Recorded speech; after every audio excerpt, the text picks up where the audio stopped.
Let's get into our next discussion now. A nation's correctional center is expected to be well fortified, considering that it houses those who have been convicted of several offenses such as murder, rape, kidnapping, among others that we can't even name now. But over the course of 4 years, media reports on jailbreaks across Nigeria suggest that at least 4,307 inmates have escaped between December 2017 and July 2021. A report that has stirred conversations around reviewing the security framework of the country's prison facility or correctional centers. How safe are correctional facilities in housing persons who pose a security threat to general prison populace? That is what we'll be talking about now. Joining us to discuss this is security consultant Darlington Umoru. Good morning, Darlington. Good to see you. Good morning, Mike. I never had a birthday wish from you yesterday. Oh, yes. I didn't even figure out it was your birthday. How would you? No, you can make up for it. Tomorrow is Salah. I'll go with... okay, so we'll put everything together. All the celebration. Okay. Happy birthday. Happy birthday to you. Let's start from there. Let's start from there. Okay. Then from there, then we wait until tomorrow. No. From today. Oh, from today. But today is not Salah. We have to make preparations. Anyway, it's good to have you in the studio. Mike, always my pleasure. Yes. Now let's talk about the issue of our prisons that have been turned or changed to correctional centers. Now, when we say correctional centers, what is the original idea of a correctional center? Of course, every part of the world, that is what we used to call the prisons is supposed to be. A correctional center is permit my choice of words, making those who have been sentenced to several jail terms, having committed several offenses, and then having been proven guilty beyond all reasonable doubt by the law courts. They send them there to be reformed. It's not just to punish them. One of it is to punish them for whatever crime they may have committed. But another thing is when they are coming out, they are expected to have been reformed. Not brainwashed now, reformed precisely to be taken away from whatever criminal activity that took them there. And don't forget again that it's not everybody who is serving jail time that perhaps had committed a serious criminal offenses. But in the course of your intro, you also didn't mention that the correctional center is also a place that serves as a remand custody for those who are awaiting a trial. Well, the original ideal about the prisons or correctional center anywhere in the world is to have these persons who are either deviants or who have committed crimes as proven by the courts, and they are sentenced there and their rights are limited. Rights of movement, perhaps right of communication with outside the world and all of that. An association. But what do we have today, Mike? It's no longer the issue.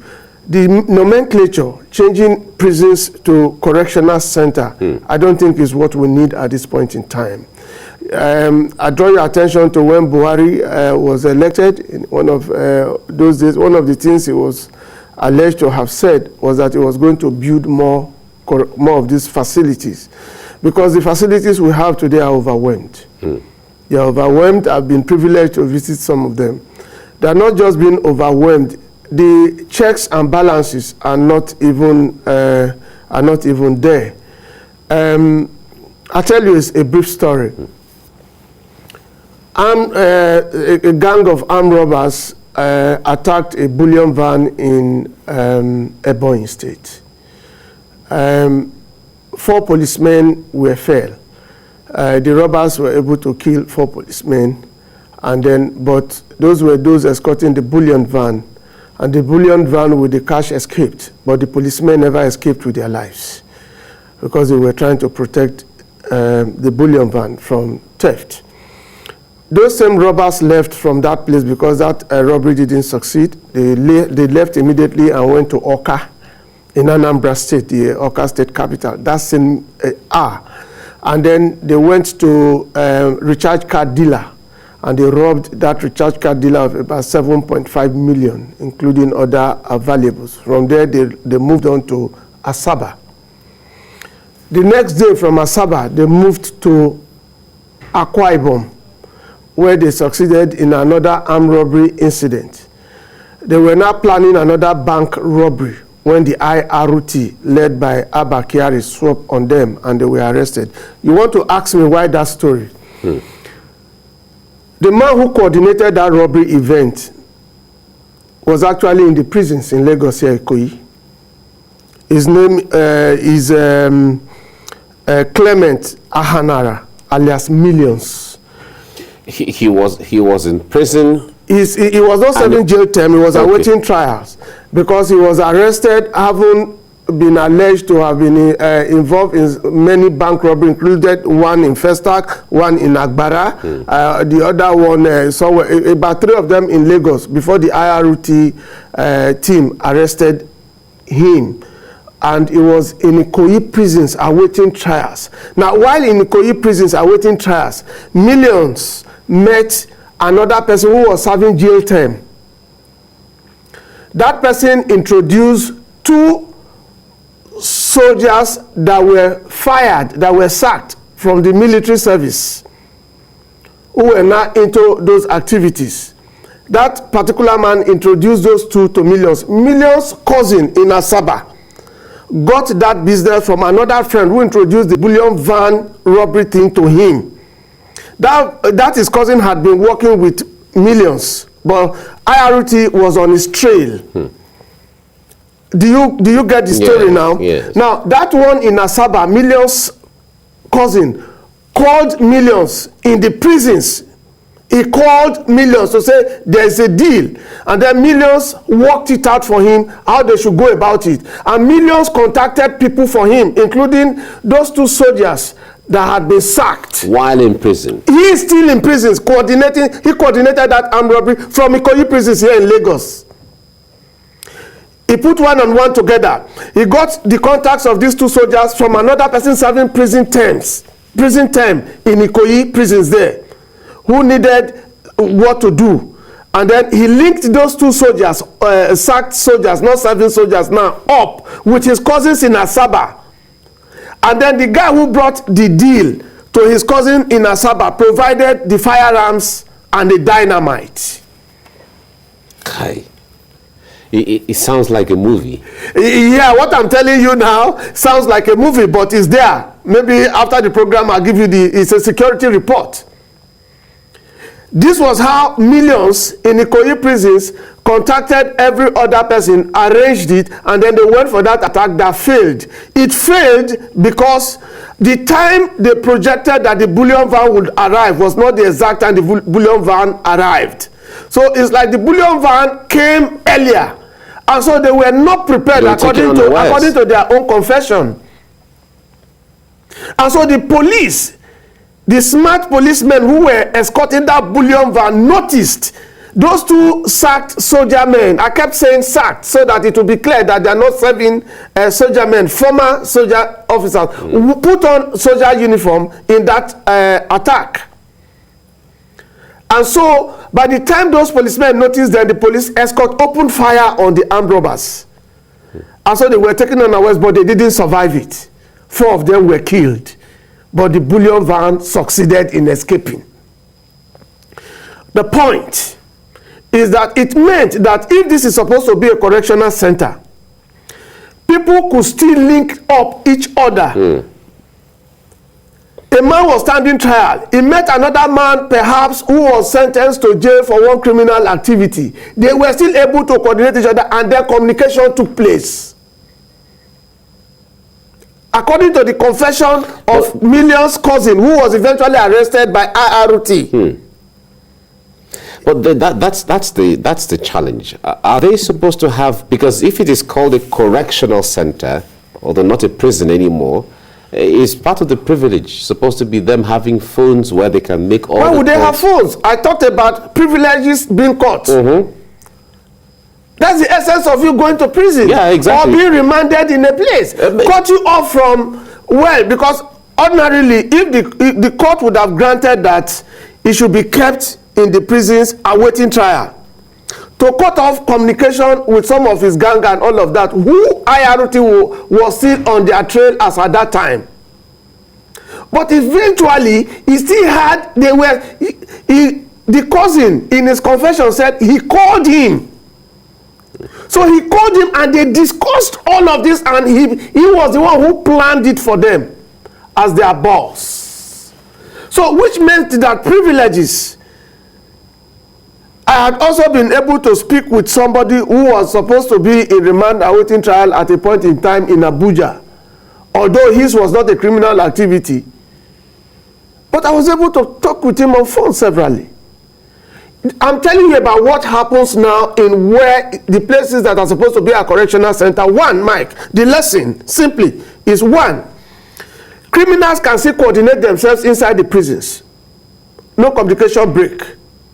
Now, rather than be corrected, rather than be sober, they are not relaxed.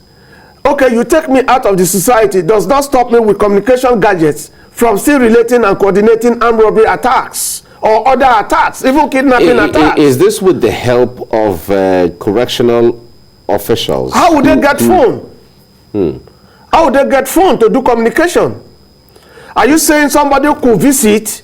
Anytime they want to talk with that man, there's somebody who will visit, and when you visit a correctional center, there's from the gate, from when you enter the building, there's another gate. So you are like inside the cell before you are allowed to move into the open. At that point, your phones are dropped. When you come to visit your person inside the correctional center, and there should be CCTV cameras watching. Beyond the CCTV cameras, you don't take your phone beyond that point. Your phone is registered, just like you have in some other security agencies' offices. Yeah. Your phone is registered against your name and it is kept there, and you don't move it beyond that point. So you are not allowed to take. Why is that? So that you don't give access to this communication access to these people with what you have come with. Your phone, of course, could be carrying different things. Of course, your phone could be carrying exhibits. You could use a phone to carry small bit of fire explosives. But I think one of the basic reasons why you are not even allowed to move with your phone beyond that point, when you are going to see if they are not bringing the person to meet you in one room.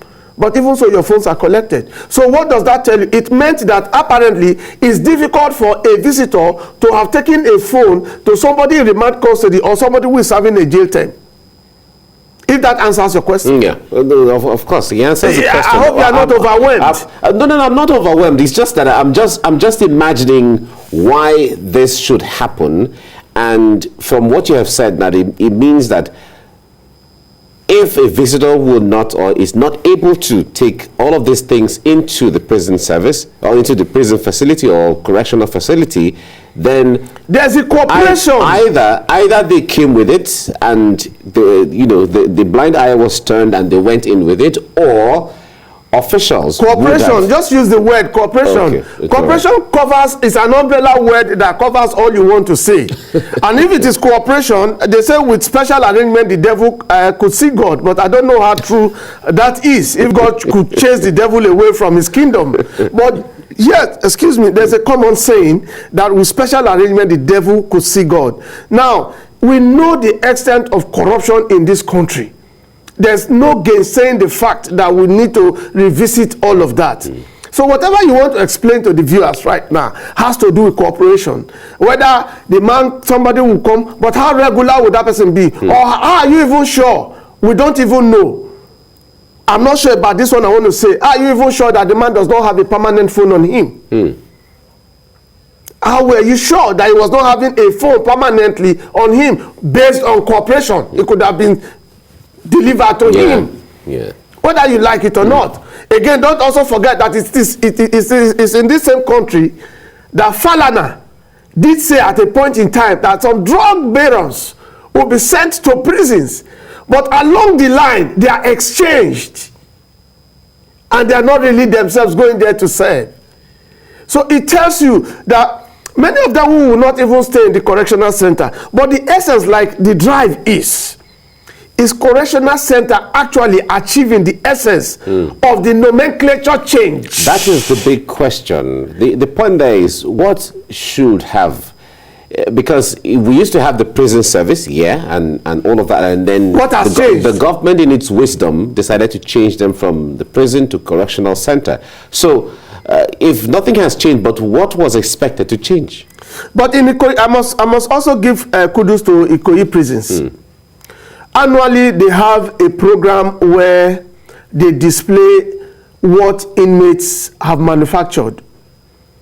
Oh, within the Ikoyi prison? Within the prisons, yes. Annually, they have a program. I've gone for that program about twice, where you see things displayed and you're expected to buy to encourage them. That's correctional. People go there, some of them learn handwork, vocation. You know, at the end of the day, they are supposed to come out with all of that. But I'll give you a scenario. The jailbreak in Benin during the EndSARS happened, and a lot of them scampered away. The police tried to make arrest of some of them. The police is still on the trail of some of them. Some persons, robbers, were arrested in Asaba, where they even killed somebody. Lo and behold, Mike, those guys were some of those who escaped from the supposedly correctional center in Benin. So what does that tell you? It meant that most of them go there, come out and get more hardened. Rather than be reformed and then be reintegrated into the society, they become worse. But that's not the main challenge. The main challenge is that there are so many persons who are taking their awaiting trials, who have been there for over 5 years. They are on awaiting trial. Many of them were arrested for wandering.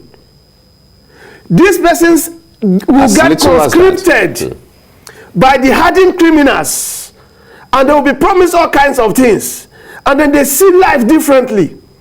And then when they come back, they are introduced or reintegrated with their gangs outside. And then rather than come out from the prisons, eventually, whether they are allowed to go home free, eventually haven't been there awaiting trials for more than necessary. Some of them will be there awaiting trial for more than the number of years prescribed by the Constitution that they would have served if found guilty beyond all reasonable doubt by the law courts. And so, but eventually, when they come out, the gravity and level at which their level of crime was, they get more hardened, because you want to say that they get a little bit more training or pep talks by hardened criminals. So how do you separate these persons from hardened criminals so that they don't get indoctrinated or corrupted by these hardened criminals? I just told you about the meeting of millions and another person he met in Ikoyi prisons who gave him men, who introduced men to him. And he promised those two guys who were fired from the military service because of one problem or the other. Millions promised them that he was going to make them become rich. And then at the end of the day, what did we get? All right. I wish we had all the time, but as it is right now, what should we be looking at? A situation where a jailbreak happens within minutes. People are able to get into a prison facility and do some things, and there's a jailbreak. What should we be doing to change the trend? What we need is to monitor our correctional centers with modern technology. You understand? What we need to do is to, modern technology used to monitor and police our correctional centers. If you go to most correctional centers, you find security agents, some in Mufti you may not be able to identify that they are security agents. You also find military men deployed to that place. Now also the correctional center officials also have been carrying arms, small weapons, to also help in all of that. But most times they are overwhelmed. You want to look at the one that happened Imo State, Owerri. They were overwhelmed. The security agents and the military who were there were overwhelmed. You also want to look at the one that happened in Benin. They were overwhelmed by, well, supposedly the NSAS protesters. Well, that has not been proven wrong, you know. And then I think the government should look beyond physical manning of these places. They should get technology involved, and then these places are overcrowded too, Mike. They are overcrowded. Some of these facilities are built not to take more than 2,500 persons. But when you visit them, they have over 6, 7, 8, 9,000 persons. And so some persons are on the floor as foam. They serve as bed for others to lay on, you know, and all kinds of things happen inside there because most of them are crowded in certain places. One, government need a lot more of correctional center talking about. That takes us to the issue of insecurity. All of those who are being arrested, kidnappers, bandits, Boko Haram inmates, and sometimes some of us ask questions. Why is it that you release some of these persons almost immediately when they are arrested? Where do you keep them? I think government should begin to consider all of that so that at the end of the day, now when there's a jailbreak, you see the crowd coming out. Massively, and it's really... All right, we look forward to talking more about this because there's so much we need to learn from what needs to be done and how we can get things right. But we have to leave it here now. Darlington Umoru, a security consultant, thank you very much for joining us on the program. My pleasure always. Tomorrow is Salah, but yes. The pleasure will be complete when you do what you are supposed to do. We will join your birthday with the Salah. I've seen some animals outside. So it's the Salah birthday for you. Everybody's watching you. Thank you very much, Darlington. God bless you. It's always interesting with you. Yeah.